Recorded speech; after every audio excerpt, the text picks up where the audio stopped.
Ya, halo, selamat malam. Kembali lagi dengan Football Talk. Hari ini gue pengen bahas match. Banyak sekali match nanti di hari Minggu yang sangat seru. Hari Sabtu itu nggak ada match sama sekali.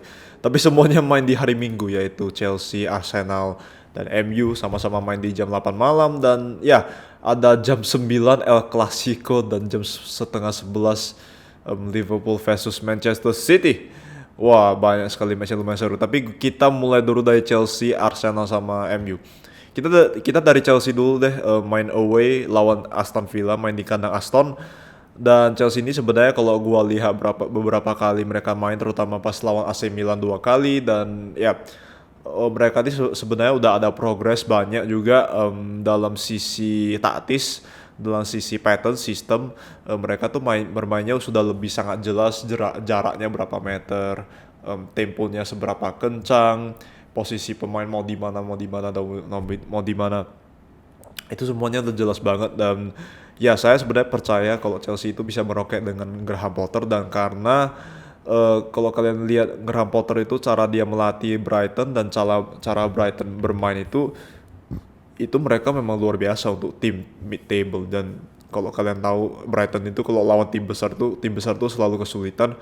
Dan ini Brighton tuh bukan tim yang bisa diremehkan, karena mereka itu bukan hanya sekedar apa ya, bukan hanya sekedar seperti tim mid table atau tim tier bawah yang biasanya main parkir bis incar counter attack. Mereka bukan bermain seperti itu. Mereka bermain dengan taktikal yang sangat modern, di mana mereka main total football, high press, main possession, manfaatkan space, penetrasi, goal. Brighton tuh mainnya keren banget untuk level mereka, cuman sayangnya level pemainnya itu kurang aja. Jadi memang Brighton itu dengan pemain segitu, meskipun mereka udah main lebih dari maksimal, itu tetap ya Brighton is Brighton, nggak bakalan bisa masuk top 4 karena kualitas pemainnya kalah lah sama Chelsea. Tentu saja setelah Graham Potter memegang Chelsea, dia punya segala jenis pemain lah ya. Dia mau di bench saja pemainnya bagus, di lapangan pemainnya bagus. Jadi Graham ini menurut saya dia udah berhasil sama Brighton, dan harusnya dia berhasil sama Chelsea. Kurasa dia nggak butuh waktu banyak, mungkin 2 bulan aja udah bisa meroket balik lah dengan Chelsea, kembali lagi ke tempat mereka yaitu di top 4. Oke. Jadi harusnya Aston ini sangat gampang menang. Aston ini juga lagi terseok-seok di bawah Steven Gerrard. Oke. Kita ke Arsenal versus Leeds. Oke. Arsenal main away, Leeds main di kandang Leeds ini sampai sekarang tuh masih main sangat terbuka, dan mereka tuh sangat high risk ya cara mainnya. Dan saya bilang sangat jelas nih Arsenal bisa bantai sih, mungkin 2-0, 3-0 bisa. Tapi you never know. Tapi feeling gue kalau 3-0 itu gue nggak kaget sih kalau misalnya Leeds kena bantai sama Arsenal. Soalnya Arsenal tuh kemarin baru lawan Liverpool, dan mereka menang Liverpool tuh mental mereka udah naik banget, dan mereka sangat lagi on fire. Dan menurut saya seharusnya Arsenal, setelah mereka pede bisa melawan tim besar dengan cara bermain bagus secara 90 menit, di mana mereka bisa comeback terus kayak 1-0, 1-1, 2-1, 2-2, dan 3-2 pas lawan Liverpool. Itu adalah sebuah ujian mental yang sangat luar biasa untuk Arsenal, dan pembuktian yang luar biasa. Dan harusnya kalau lawan Leeds itu ya bukan apa-apa untuk Arsenal, fair aja. Harusnya Arsenal bisa menang.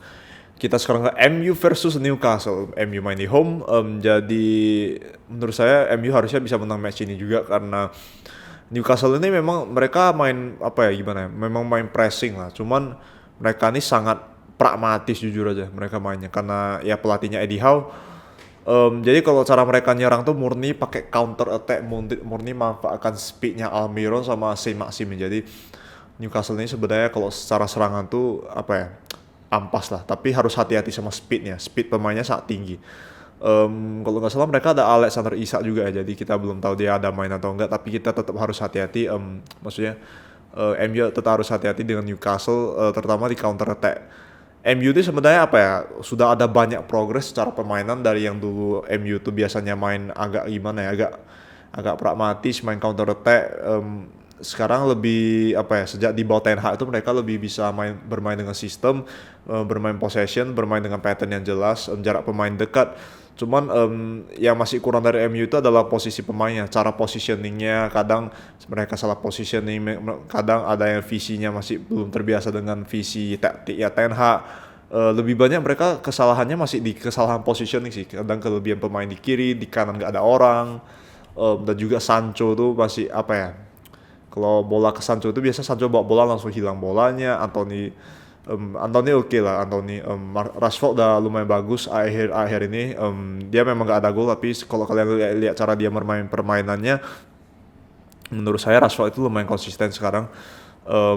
Dan ya, sebenarnya MU ini kalau lawan Newcastle menurut saya sih bisa menang 1-0 misalnya. 1 gol lah, unggul 1 gol. Aku bukan paranormal, jadi nggak boleh bilang 1-0. Saya harus bilang 1 gol unggul. Soalnya MU ini sampai sekarang pertama salah positioning, dan kedua tuh mereka masih belum bisa finishing mereka masih sangat jelek. Jadi gua nggak anggap Ronaldo tuh striker. Ronaldo tuh udah selesai menurut gua. Jadi menurut saya striker yang dimiliki MU sekarang hanya Martial sama Rashford.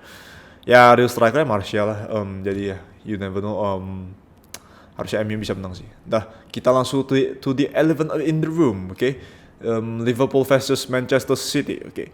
Liverpool ini seperti kita tahu sedang lagi sangat terseok-seok, sangat jelek mainnya.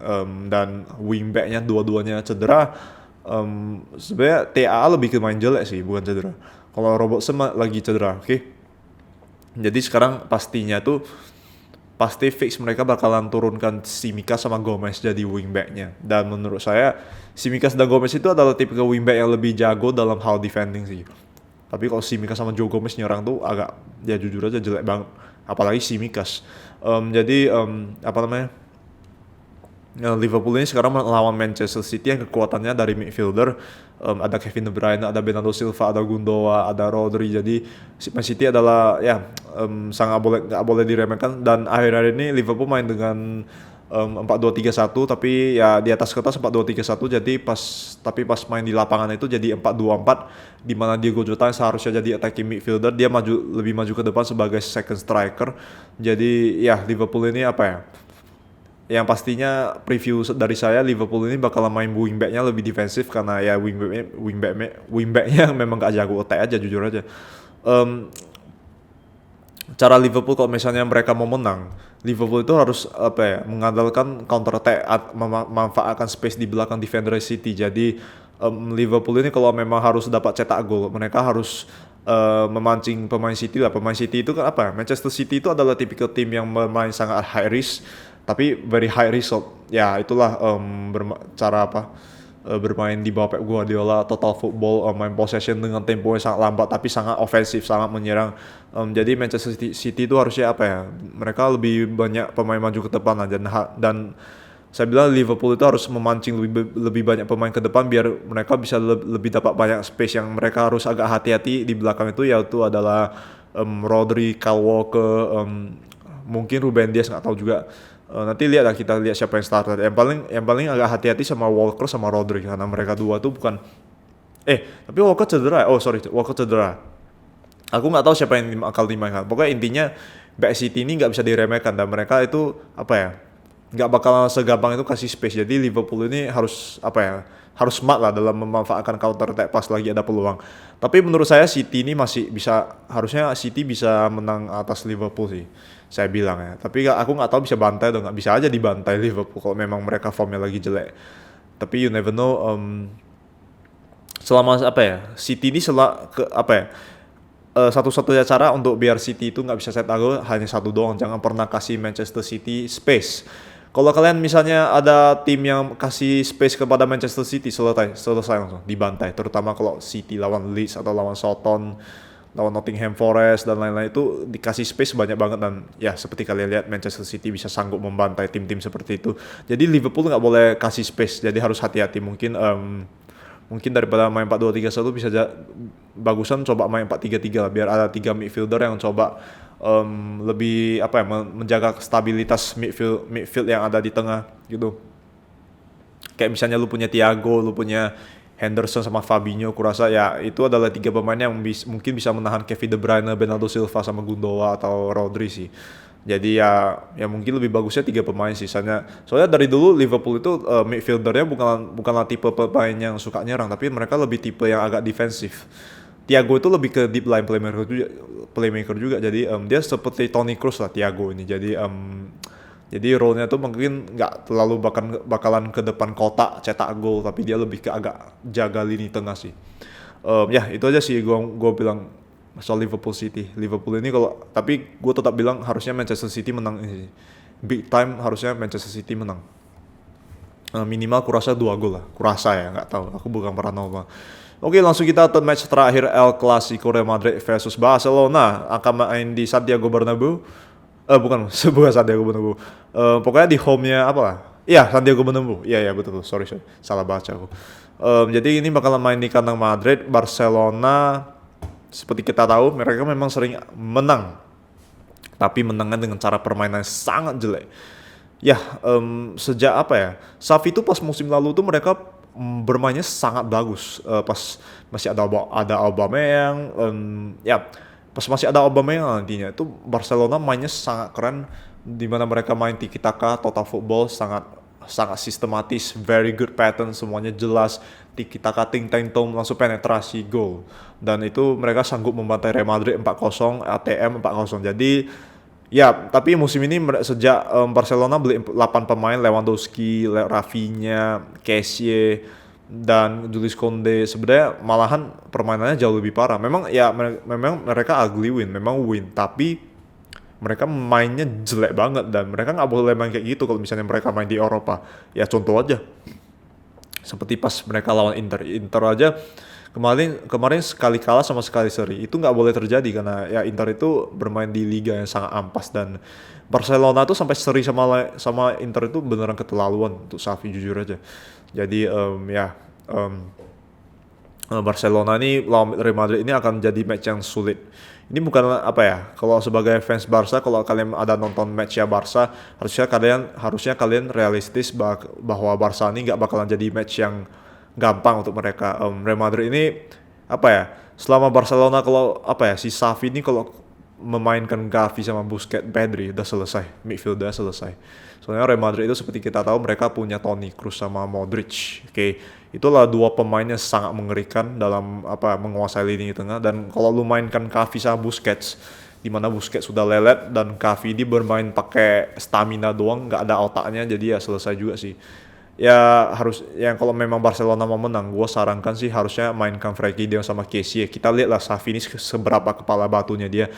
Jadi kalau misalnya kalian mainkan Kessie sama Frenkie de Jong, mereka tuh lebih punya visi pertama, dan Frenkie de Jong itu lebih apa ya, bisa mengontrol stabilitas lini tengah terutama di daerah DM-nya, lebih bisa menahan bola, mencari space pelan-pelan, tidak asal-asal lari atas bawah gerusak-gerusuk kayak Xavi. Ya kok Kessie itu lebih ke box to box, jadi ya dia harus apalah, yang gua suka dari Kessie itu dia punya visi yang lumayan bagus dan dia lumayan berpengalaman pas main di AC Milan, dan ya Barcelona ini kalau selama lini tengahnya bukan Pedri, Gavi, Busquets, aku bilang Barcelona bisa seri lah. Tapi kalau dia main Gavi, Busquets sama Pedri udah selesai. Harusnya Real Madrid bisa menang big time, mungkin 1-2 gol unggul lah. Soalnya Real Madrid ini sebenarnya mereka memang bermain pragmatis, tapi mereka mainnya dengan pragmatis yang bagus, yang beneran bagus, karena memang mereka punya pemain-pemain yang sangat berkualitas.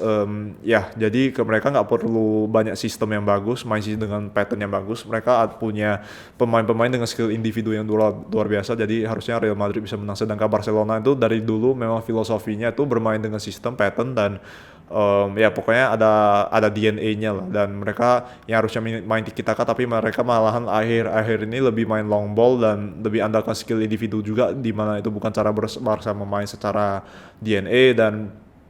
Dan ini adalah match yang apa ya, lebih sulit, lebih bahayanya untuk Barca sih daripada Real Madrid. Jadi kalau kalian jadi fans Barca tuh jangan bilang, oh iya fans Barca tuh kan rank 1, jadi gak usah takut. Memang berarti Barca memang di atas Madrid. Ya kalian jangan salah, ini bukan match yang bisa diremehkan. Ini El Clasico, bisa jadi semuanya bisa terjadi, jadi kita nggak bisa prediksi. Tapi kalau lu tanya gua previewnya skor berapa, bisa jadi Real Madrid unggul 1-2 gol sih. Bisa jadi kalau misalnya Barcelona tetap bersikeras turunkan Xavi, Busquets sih. Ya itu aja untuk hari ini. Kurasa nggak ada lagi. Ya kita tunggu aja besok reviewnya. Gue bakalan review match ini ya. Ya oke deh. Thank you so much for watching. Please like and subscribe kalau kalian merasa video ini informatif. Dan I'll see you guys in the next video. Thanks for watching. Bye.